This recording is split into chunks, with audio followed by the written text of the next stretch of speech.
আমরা সকলেই জানি আগামী ত্রয়োদশ জাতীয় সংসদ নির্বাচন অনুষ্ঠিত হতে যাচ্ছে 12ই ফেব্রুয়ারি, এই সপ্তাহের বৃহস্পতিবার।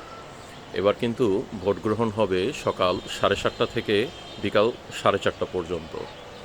তো অনেকেই ভোটদানের ব্যাপারে আগ্রহী হয়েছেন, কিন্তু অনেকেই দেখা যায় ভোটের দিন ভোট কেন্দ্রের সামনে গিয়ে কিছুটা দ্বিধান্বিত হয়ে যান যে তার ভোট নাম্বার কত, কোন কেন্দ্রে পড়েছে।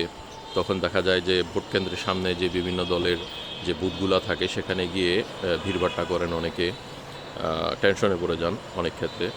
তো এবার ইলেকশনকে কেন্দ্র করে সরকার একটি অ্যাপস লঞ্চ করেছে, যেটাতে আপনি সহজেই ঘরে বসেই মোবাইল থেকেই বের করে নিতে পারবেন আপনার ভোট কেন্দ্র এবং ভোটার নাম্বার।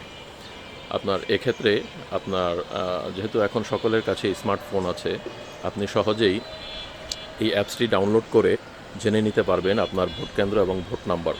প্রথমে আপনি প্লে স্টোর থেকে এই অ্যাপসটি ডাউনলোড করবেন, স্মার্ট ইলেকশন ম্যানেজমেন্ট বিডি।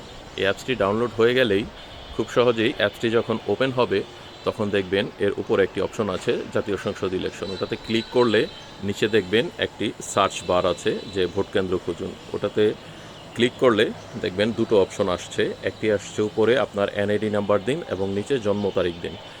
এ দুটো দিলেই আপনি নিচে সার্চ যেই বাটনটা আছে ওখানে সার্চ দিলেই দেখবেন আপনার সমস্ত তথ্য বেরিয়ে গেছে, আপনার ভোটার নাম্বার, ভোট নাম্বার, আর যে কেন্দ্রে আপনার ভোট পড়েছে সেই কেন্দ্রের নাম সহ, এবং নিচে ছবিও আছে যে স্কুলটিতে আপনার কেন্দ্র পড়েছে। খুব সহজেই এখন আপনারা বের করে ফেলতে পারবেন। তো আপনারা এটা ডাউনলোড করে আপনার পরিবারের সদস্যদের এবং বন্ধুবান্ধবদের অনেককেই হেল্প করতে পারেন। আর আরেকটি বিষয়, হয়তো ইলেকশনের দিন কেন্দ্রে মোবাইল ফোন অ্যালাউ নাও করতে পারে, তো সেক্ষেত্রে আপনার ভোটার নাম্বারটি আপনি কাগজে লিখে নিয়ে যেতে পারেন সেদিন। আশা করি আপনাদের সহজ হবে সেই দিন উটকো ঝামেলা থেকে। তো আশা করি নির্বাচন যেটি হতে যাচ্ছে বৃহস্পতিবার সুষ্ঠু হবে এবং উৎসবমুখর হবে, এই কামনায়।